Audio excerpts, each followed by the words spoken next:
ఈరోజు కథ పేరు పురిగల్ల శ్రీనివాసరావు గారు రచించిన ఆనందమే అందం. ఇక కథలోకి వెళ్దాం ఫ్రెండ్స్. సరళ వేగంగా పరుగులాంటి నడకతో ఎక్కడికో వెళ్తోంది. ఆమె మొహంలో దుఃఖం, బాధ స్పష్టంగా కనిపిస్తున్నాయి. కొంతకాలంగా ఆమెను జాగ్రత్తగా గమనిస్తున్న శివాజీకి ఆశ్చర్యం వేసింది. ఏమైంది? ఎప్పుడూ చలాకీగా ఆనందంగా ఉండే పిల్లకి ఇవాళ ఏమైంది? ఎక్కడికి వెళ్తోంది అనుకున్నాడు. ఆమె తనను చూడకుండానే దూరంగా వెంబడించాడు.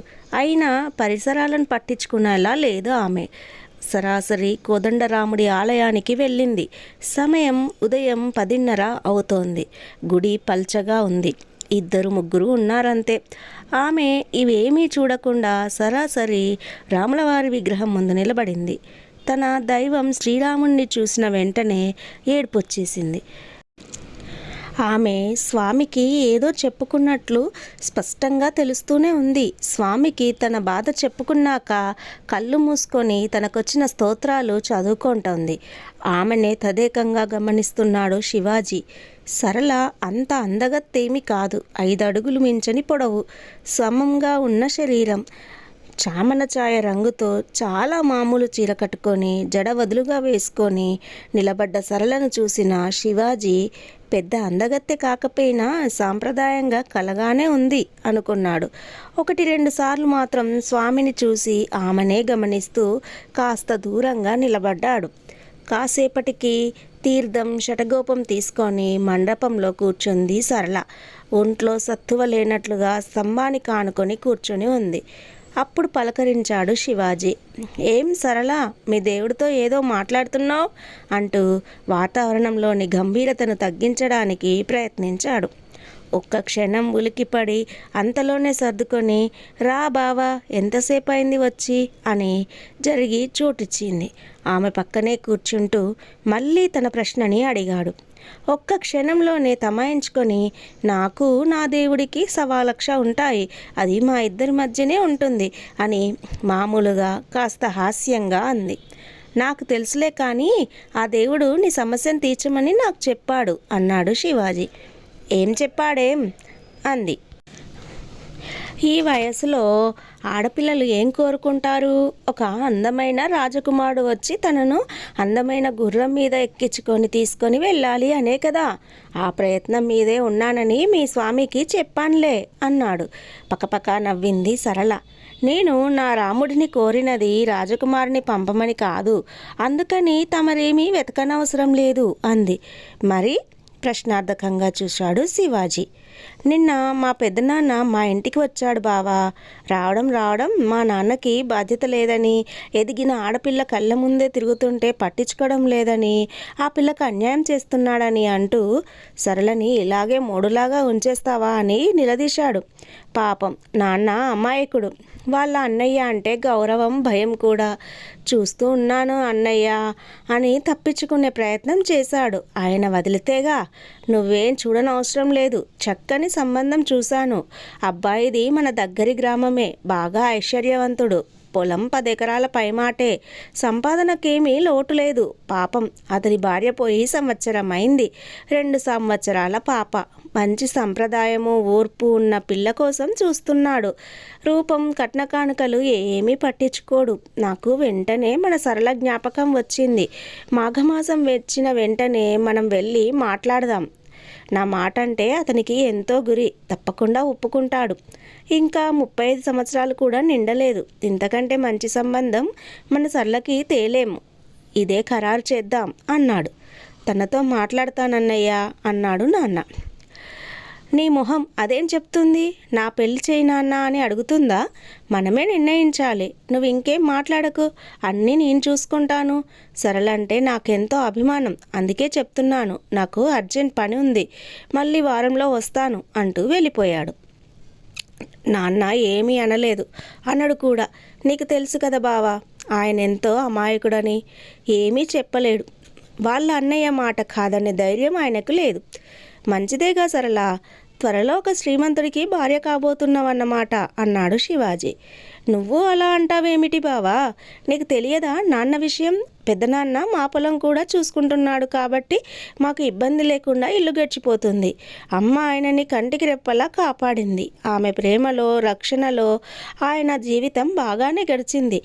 కానీ పోయిన సంవత్సరం అమ్మ పోయినప్పటి నుండి ఆయన మరీ పిచ్చివాడిలా తయారయ్యాడు. అమ్మలా కాకపోయినా నాకు చేతనైనంత వరకు శ్రద్ధగా నాన్నను చూసుకుంటున్నాను. ఆయనకి వేళకి అన్నీ అందివ్వడం, భోజనం పెట్టడం, మందులు ఇవ్వడం అన్నీ నేనే చూసుకుంటున్నాను. డబ్బు దస్కం కూడా నా బాధ్యతే. ఆయన నాకు తండ్రి కాదు బావా, నా కొడుకు. పెద్దవాళ్ళు ఇచ్చిన కాస్త పొలాన్ని ఆవులని చూసుకుంటుంటే మా జీవితాలు గడిచిపోతాయి. నేను పెళ్లి చేసుకొని వెళ్ళిపోతే నాన్న ఏమవుతాడు? ఈ ఊళ్ళో నాకొచ్చిన లోటేమీ లేదు. పెళ్లి చేసుకోకపోతే బతకలేనా? హాయిగా బతుకుతాను బావా. ఆ రాముడి దయ వలన నేను ఇలాగే ఉండిపోతాను. ఈ విషయంలో మా పెద్దనాన్నే కాదు, ఎవ్వరూ నన్ను ఒప్పించలేరు. ఏ పరిస్థితుల్లోనూ నాన్నను వదిలి వెళ్ళే ప్రశ్నే లేదు. అదే రాముణ్ణి ప్రార్థించాను. మా నాన్న నుండి నన్ను దూరం చేయవద్దని, నాకు దృఢంగా నిలబడే స్థైర్యం ప్రసాదించమని. అంతేకాని నువ్వు చెప్పినట్లు రాజు కోసము కాదు, రాకుమారుడి కోసము కాదు. ఆమె స్వార్థరాహిత్యము, తండ్రి మీద ఉన్న ప్రేమ బాధ్యతల పట్ల ఉన్న శ్రద్ధ అన్నీ తెలిసినవే అయినా ఆ క్షణంలో ఆమె మీద గౌరవం ఎంతో పెరిగిపోయింది శివాజీకి. నిన్ను మనసారా అభినందిస్తున్నాను సరళ. ఆడపిల్లలందరూ నీలాగే ఉంటే ఈ సమాజం స్వర్గమవుతుంది. నువ్వు అనుకున్నది తప్పకుండా సాధిస్తావు. మనిద్దరం పవిత్రమైన దేవాలయంలో కూర్చున్నాము. ఇంతకంటే మంచి చోటు ఉండదు. నిన్ను మనస్ఫూర్తిగా అడుగుతున్నాను, నన్ను చేసుకుంటావా సరళ అన్నాడు. అదిరిపడింది సరళ. బావా, హాస్యానికి కూడా అటువంటి మాటలు అనవద్దు. నువ్వెక్కడా నేనెక్కడా? అందము, చదువు, మంచితనము, ఐశ్వర్యము అన్నీ ఉన్న నీలాంటి వాడికి చక్కని అందమైన చదువుకున్న అమ్మాయి లభిస్తుంది. నాలాంటి అమ్మాయి కాదు. నువ్వే కాదు బావా, మీ కుటుంబంలో అందరూ చాలా బాగుంటారు. ముఖ్యంగా మీ వదిన ఎంత బాగుంటుంది. ఆమెకు తోడికోడలుగా తగ్గ అమ్మాయిని తీసుకురా. సానుభూతితో నన్ను చేసుకుంటానని అన్నా రేపైనా నువ్వు బాధపడతావు. నాకు అటువంటి అత్యాశ కలలో కూడా లేదు బావా. నేను వస్తాను అని లేవబోయింది. చనువుగా చేయి పట్టుకొని ఆపాడు శివాజీ. నీ విషయం నువ్వు చెప్పావు, నా విషయం కూడా విను. నీకు తెలుసు మా అమ్మ నాన్న ఎంత మంచి వాళ్ళో. ఊళ్ళో అందరికీ వాళ్ళంటే గౌరవమే. నన్ను మా అన్నయ్యని ఎంతో ప్రేమగా పెంచారు. మేము బాగా చదువుకొని మాస్టర్ డిగ్రీ తెచ్చుకున్నాము. కానీ మా ఇద్దరి భావాలు పూర్తిగా విరుద్ధం. పెద్ద ఉద్యోగాలు చేయాలని, అమెరికా లాంటి దేశంలో ఉండాలని అన్నయ్య కోరిక. కష్టపడి ఆ కోరిక సాధించాడు. మన ఊరు అన్నా, మా పొలం అన్నా, వ్యవసాయం అన్నా నాకు చాలా ఇష్టం. జీవితాంతం ఇక్కడే ఉండిపోవాలని, మా పొలాన్నే కాకుండా ఈ గ్రామాన్ని కూడా బాగా అభివృద్ధి చేయాలని నా ఆశయం. అందుకనే ఎంఎస్సి అగ్రికల్చర్ చేశాను. అది అయిన వెంటనే నాన్నకు అసిస్టెంట్గా చేరిపోయాను. ఆయన అనుభవంతో శ్రద్ధతో అందుకున్న వ్యవసాయ జ్ఞానాన్ని ఆకలింపు చేసుకున్నాను. 2 సంవత్సరాల నుండి నాన్న ఎక్కువగా పొలం రావడం లేదు. నేనే చూసుకుంటున్నాను. కొన్ని మార్పులు చేసి ఆదాయం పెంచగలిగాను. ఎంతో ఆనందంగాను తృప్తిగా ఉంటున్నాను. నేను కొద్దిమంది నా స్నేహితులు ఈ గ్రామాన్ని అభివృద్ధి చేసే పని మొదలుపెట్టాము. వీటన్నిటి వలన నాకు తీరిక తక్కువే. అన్నయ్య తన క్లాస్మేట్నే ఇష్టపడి పెళ్లి చేసుకున్నాడు. మా వదినది అపురూపమైన సౌందర్యం, బాగా ఉన్నవాళ్ళు. కోడల్ని చూసి మురిసిపోయారు అమ్మా నాన్న. పెళ్లి తర్వాత సత్యనారాయణ స్వామి వ్రతం కోసం ఈ ఊరు వచ్చింది మా వదిన. మరునాడే హనీమూన్ అని వెళ్ళిపోయారు. మళ్ళీ ఆమె మన ఊరు రానేలేదు. అన్నయ్య ఒక్కడే వచ్చి అమ్మా నాన్నల ఆశీస్సులు తీసుకొని వెళ్ళిపోయాడు. పెళ్ళి అయిన 2 సంవత్సరాల తర్వాత అన్నయ్య ఇండియా వచ్చాడు. కొడుకు కోడలి కోసం ఆత్రంగా ఎదురుచూస్తూ ఎన్నో పిండి వంటలు చేసింది అమ్మ. కానీ ఒక్కరోజే ఉంది మా వదిన. ఎవ్వరితోనూ ఏమీ మాట్లాడలేదు. ముభావంగా ముళ్ళ మీద ఉన్నట్లు ఉంది. ఈ ఊళ్ళో నేను ఉండలేను, మా నాన్నగారి దగ్గరికి వెళ్ళిపోతాను అని మరుసటి రోజే వెళ్ళిపోయింది. అన్నయ్యకి ఎంతో కోపం వచ్చింది. కానీ అమ్మ నాన్న వారించారు.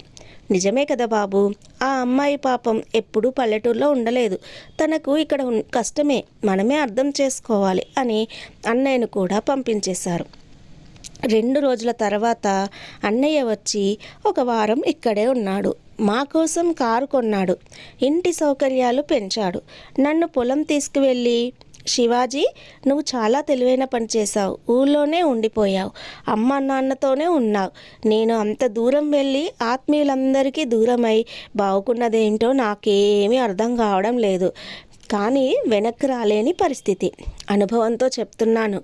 నువ్వన్నా అమ్మా నాన్నలకు ఒక మంచి కోడల్ని తీసుకురా, మన ఇంటికి చక్కని ఇల్లాల్ని తీసుకురా, ఈ ఊరిని, మన భావాలను, మన పెద్దలను గౌరవించే ఒక మంచి అమ్మాయిని తీసుకురా. పై మరుగులకు లొంగిపోకు. భగవంతుడి దయ వలన మనకు డబ్బుకేమీ లోటు లేదు. నేను ప్రతి నెల $1000 పంపిస్తాను, దేనికైనా వాడుకో. నీకు అవసరం లేకపోతే ఊరి బాగు కోసం ఖర్చు పెట్టు. ప్రత్యక్షంగా నేనేమి చేయలేకపోయినా పరోక్షంగా ఎప్పుడు నీతోనే ఉంటాను. ముఖ్యంగా మనల్ని ఇంత వాళ్ళను చేసిన అమ్మా నాన్నలను సుఖపెట్టు అని కన్నీళ్లు పెట్టుకున్నాడు. నువ్వు ఇంతగా చెప్పాలా అన్నయ్య? తప్పకుండా నువ్వు చెప్పినవన్నీ చేస్తాను అని మాటిచ్చాను. నా మనసులో ఉన్న మాట కూడా అదే. వదిన ప్రవర్తన చూశాక, మా స్నేహితుల బాధలు విన్నాక నేనేం చెయ్యాలో స్పష్టంగా అర్థమైంది. అప్పటి నుండి నీకు తెలియకుండా నిన్నే చూస్తున్నాను సరళ. చూసే కొద్దీ నాకు ఎంత ఆనందమో, నీ మీద ఇష్టము కలిగాయి.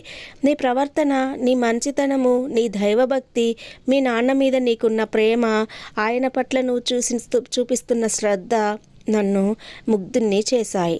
చెప్పు సరళ, నా భావాలను, నా ఆశయాలను అర్థం చేసుకొని నా వెంట ఉండి నన్ను ప్రోత్సహిస్తూ మా అమ్మ నాన్నలను ప్రేమగా చూసుకుంటూ ఉండడానికి నీకన్నా మంచి అమ్మాయి నాకు దొరుకుతుందంటావా? వదినను చూసే కొద్దీ నాకు ఆమెలో అందం కాదు, వికృత రూపం కనిపించసాగింది. నువ్వు సినిమా హీరోయిన్లా ఉండకపోవచ్చు, కానీ నీ మొహంలో ఆకట్టుకునే సౌమ్యత నాకు ఎంతో అందంగా కనిపిస్తోంది. ఈరోజు అనుకోకుండా ఇలా దైవ సన్నిధిలో కలిసి మనసు విప్పి మాట్లాడుకునే అవకాశం వచ్చింది. ఇది ఆ భగవంతుడి సంకల్పమే. ఏదో సినిమా పాటలో అందమే ఆనందం అని పాడారు. అందం ఆనందం కాదు సరళ, ఆనందమే అందం. తన ప్రేమతో కుటుంబానికి ఆనందం పంచే అమ్మాయే నిజమైన అందగత్తె. ఏమంటావు సరళ? మీ నాన్న కూడా మనతోనే ఉంటారు, నన్ను పెళ్లి చేసుకుంటావా అని ప్రేమగా అడిగాడు. అతనికేసి ఎంతో ఆనందంగా చూసింది సరళ. లేచి వెళ్ళి రాముడికి నమస్కారం చేసింది. తర్వాత శివాజీ పాదాలను తాకి కళ్ళకద్దుకుంది. ఎంత వేగంగా గుడికి వచ్చిందో అంతే వేగంగా వెళ్ళిపోయింది. ఈసారి ఆనందంతో, కృతజ్ఞతతో, సంతోషంగా ఆమెనే చూస్తూ గుడిగంట మోగించాడు శివాజీ. కథ విన్నారు కదా. ఈ కథ కనుక నచ్చినట్లయితే మన ఛానల్ని ఇంకా ఎవరైనా సబ్స్క్రైబ్ చేయకపోతే ప్లీజ్ అండి సబ్స్క్రైబ్ చేసుకోండి. అలానే ఈ కథకు ఒక లైక్ కూడా ఇస్తారని అనుకుంటున్నాను. మరొక మంచి కథతో మీ ముందు ఉంటాను. అంతవరకు బాయ్ ఫ్రెండ్స్.